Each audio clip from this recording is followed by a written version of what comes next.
Dear student, हम लोग पढ़े हैं समांतर श्रेणी और समांतर श्रेणी का हम लोग पढ़े प्रश्नावली 4 के बी और 4 के बी में हम लोग 4 नंबर क्वेश्चन कंप्लीट कर चुके हैं। आज हम लोग 5वां क्वेश्चन हम लोग देखेंगे।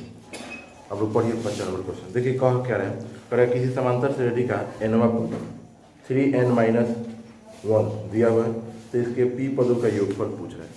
nवां पद दिया हुआ है तो इसका p पदों का योगफल मतलब निकालना है। तो देखिए यहाँ पर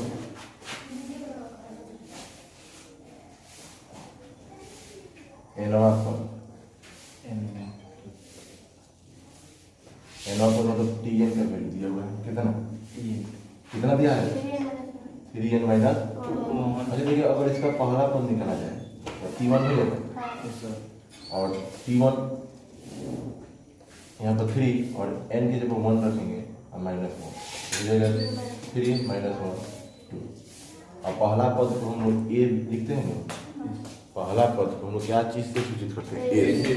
तो a का वैल्यू कितना आ गया, तो इसका हमारा p पदों का योग।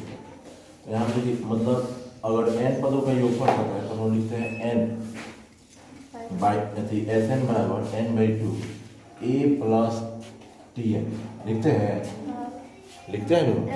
लेकिन यहाँ पर करा p पदों का योगफल, कौन पदों का योगफल p पदों का योगफल। तो देखिए यहाँ पर s p लिखेंगे और जहाँ n है यहाँ पर क्या लिखेंगे, तो यहाँ पर भी तो p लिखना पड़ेगा। लेकिन हमारे पास दिया हुआ है क्या है tn, तो इसको अगर tp अगर निकाला जाए tp तो हो जाएगा 3p -1। मतलब जहाँ n है वहाँ पर हम लोग क्या कर दिए p। तो अब यहाँ पर देखिए p/2 और a का वैल्यू कितना है 2 और प्लस tp का वैल्यू कितना दिया 3p -1। यहाँ पर हो जाएगा p/2, 2 में से 1 माइनस होगा तो कितना होगा 1 प्लस 3p। यही हमारा आंसर हो जाएगा। 5 का 1 नंबर यही कंप्लीट होता है। दूसरा पढ़िए, दूसरा क्या करें किसी समांतर श्रेणी के प्रथम 25 पदों का योग ज्ञात कीजिए। प्रथम 25 पदों का योग ज्ञात कीजिए और जिसका nवां पद इतना दिया हुआ है। nवां पद दिया हुआ है मतलब tn कितना दिया है 7-3 है। तो यहाँ पर देखिए, फिर अगर यहाँ पर प्रथम पद निकाला जाए तो t1 होता है। प्रथम पद क्या होता है t1 लिखेंगे। अब यहाँ पर जहाँ n है वहाँ पर क्या रखेंगे 1। क्योंकि देखिए t1 निकाल रहे हैं। अब यहाँ पर देखिए हो जाएगा 7 और -3 कितना हो जाएगा, प्रथम पद निकल गए। तो पूछ क्या रहा है 25 पदों का योग। अच्छा यहाँ पर देखिए t25 अगर निकाल रहे हैं t25 तो यहाँ पर 7 और -3 और यहाँ पर n के लिए क्या रखेंगे 25। तो 7 - 25 3 75 होता है। 7 में से 75 घटाएंगे तो -68। ठीक, 25वां पद निकल गया है और 25वां पद का योगफल पूछ रहा है। तो यहाँ पर लिखेंगे s25 बराबर 25/2 और यहाँ पर a प्लस tn। ठीक, a प्लस tn। तो यहाँ पर 25वां पद पूछ रहा है तो t25 लिखेंगे t25। अब यहाँ पर देखिए 25/2 a का वैल्यू क्या है 4। यहाँ पर रखेंगे 4 प्लस t25 का वैल्यू कितना है -68।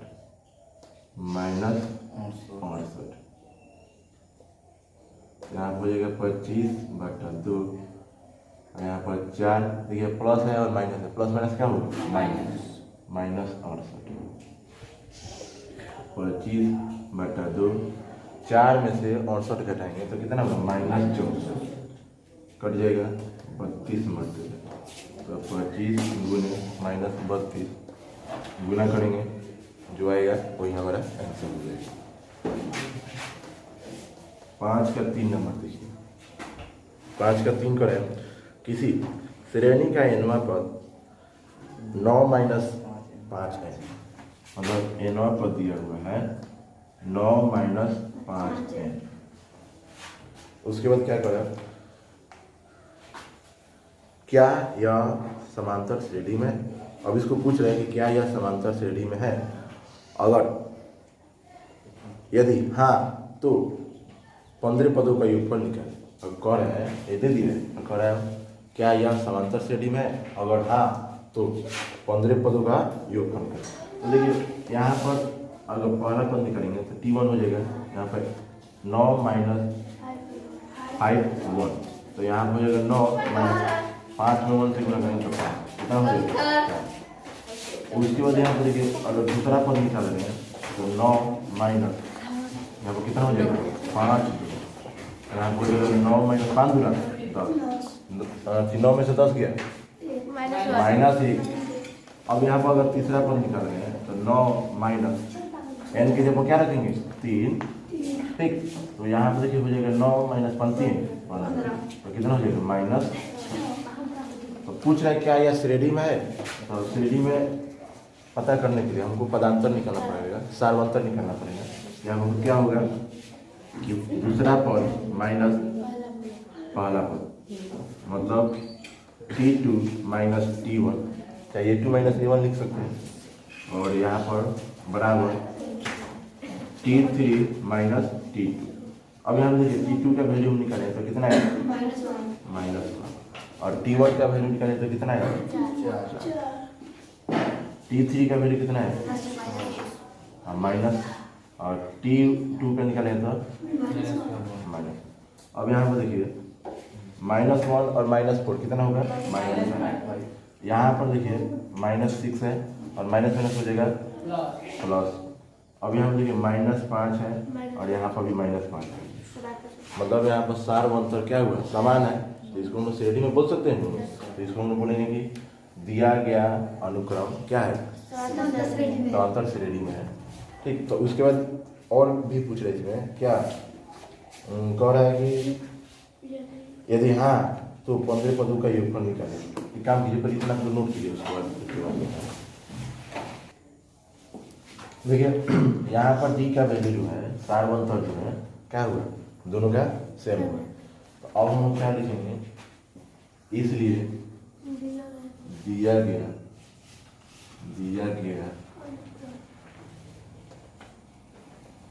श्रेणी क्या है एपी में।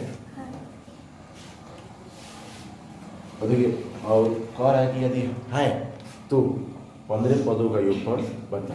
यहाँ पर हम लोग SN बराबर पढ़े हैं कि n/2 2a plus n-1 into d।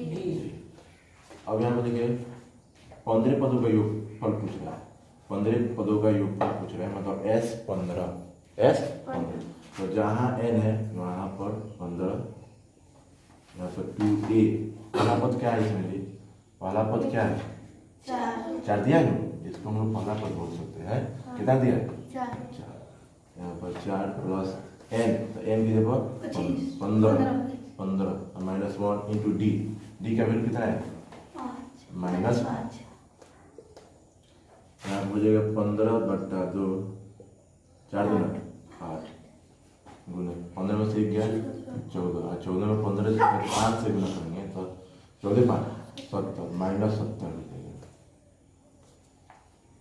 यहाँ पर 15/2 और 8 में से 70 घटाएंगे तो -62 कट जाएगा -31 होता है। यहाँ पर 15 गुने -31 कर लेंगे, जो आंसर आएगा गुना करने पर जो आएगा वही हमारा आंसर।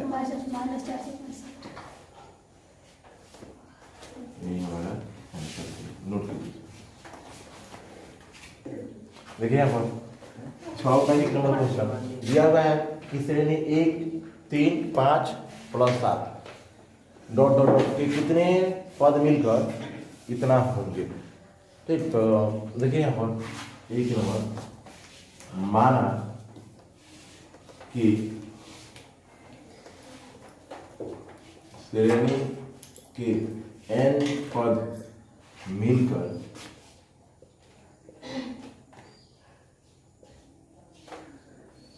कितना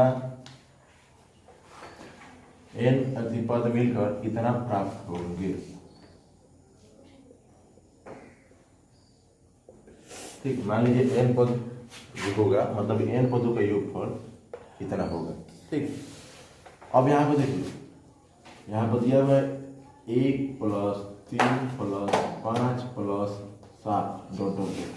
कैसी संख्या है? प्रकृत संख्या है कि विषम संख्या है कि सम संख्या है? विषम संख्या है। और आप लोगों को देखिए इसको दो तरीके से बना सकते हैं।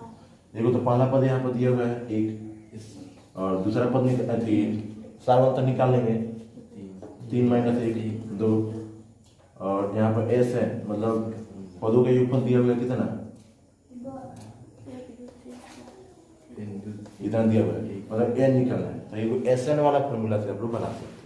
ठीक, तो उससे थोड़ा बड़ा पड़ेगा, आप लोग उससे बनाइएगा। ठीक, लेकिन हम देखिए हम यहाँ पर आप लोग शॉर्ट तरीका बताए थे कि अगर विषम प्रकृत संख्या दिया हुआ हो, विषम प्रकृत संख्या दिया हुआ है तो उसका योगफल क्या बताए थे, याद है आपको? n²। गुड, तो यहाँ पर हम लिखेंगे प्रथम n विषम प्रथम n विषम प्रकृत संख्याओं का कितना बताए थे? n²। और देखिए इसका योग जो है दिया हुआ है कितना? 1 2 3 4 3 2 1 बराबर n²। ठीक, अगर इसलिए अगर n निकालेंगे तो स्क्वायर है इधर आएगा तो रूट में चढ़ जाएगा 1 2 3 4 3 2 1। अब देखिए इसका वर्गमूल निकालने में कोई हिचक नहीं है, एकदम आसान है। कहोगे देखिए 1 2 3 4 फिर यहाँ पर 3 2 1 हो गए ना। तो देखिए बढ़ते क्रम कहाँ तक है? मतलब यहाँ तक बढ़ा है फिर निकल गए ना।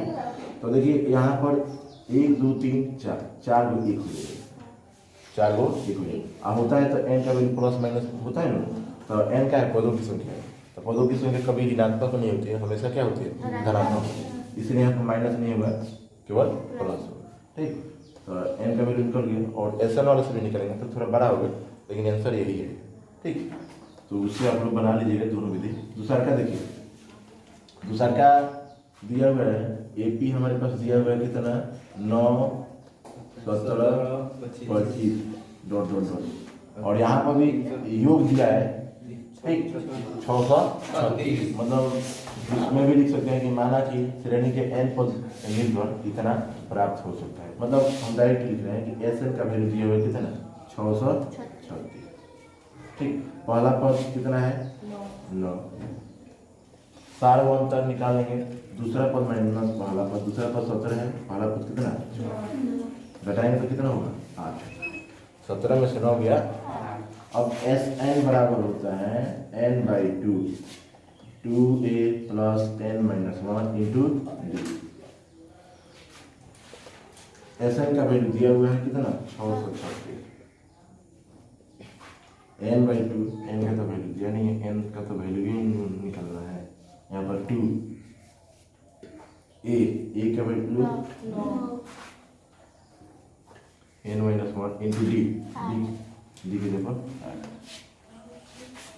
अब यहाँ पे देखिए 636 इधर भाग में इधर लेकर चलेगा, क्या चीज़ हो जाएगी?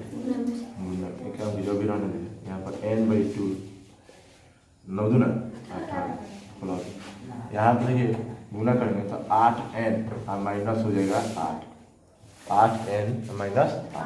और यहाँ पर देखिए 636 n/2 18 में से 8 गया 10 प्लस 8n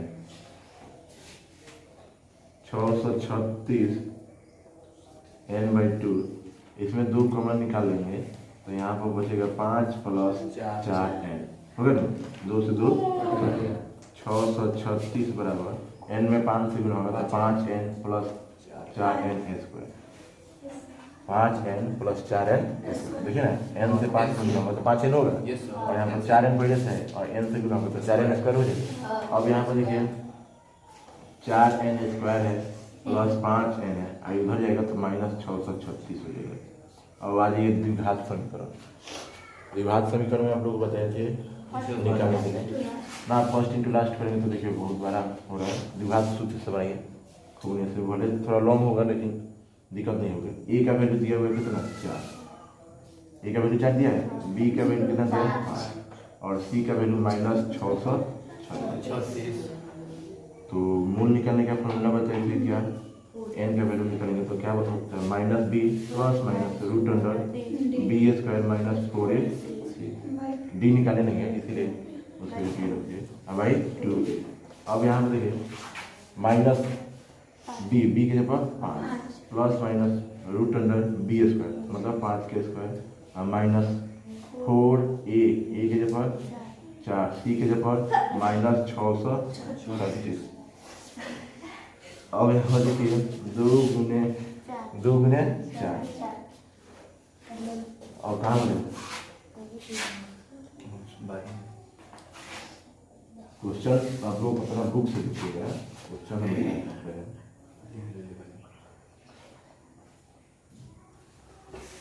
तो यहाँ पर देखिए हो जाएगा -5 प्लस -5 के स्क्वायर कितना होता है 25 की 36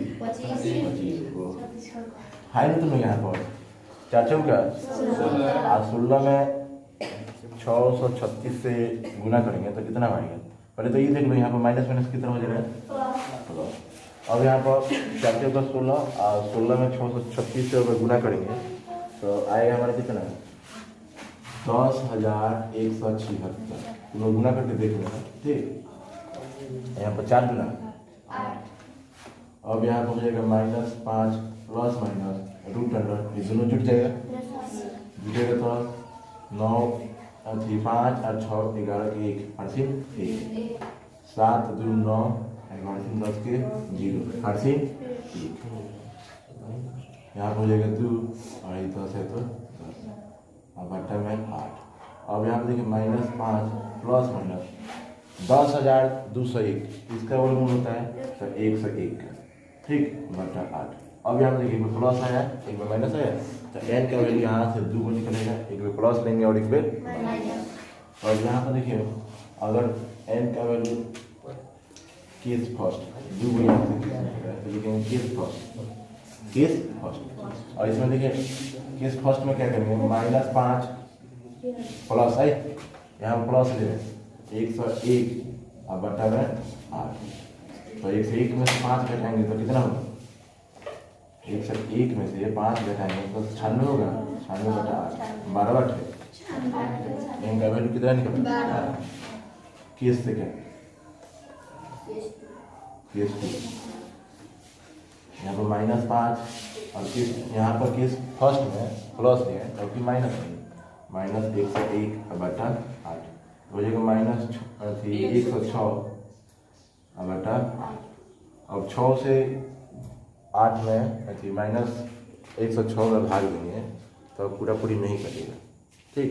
और ई जो है ऋणात्मक आ रहा है और एन का वैल्यू कभी भी मतलब पदों की संख्या कभी भी ऋणात्मक नहीं होनी चाहिए। तो इसलिए हम लोग एन का वैल्यू इसको नहीं लेंगे ठीक।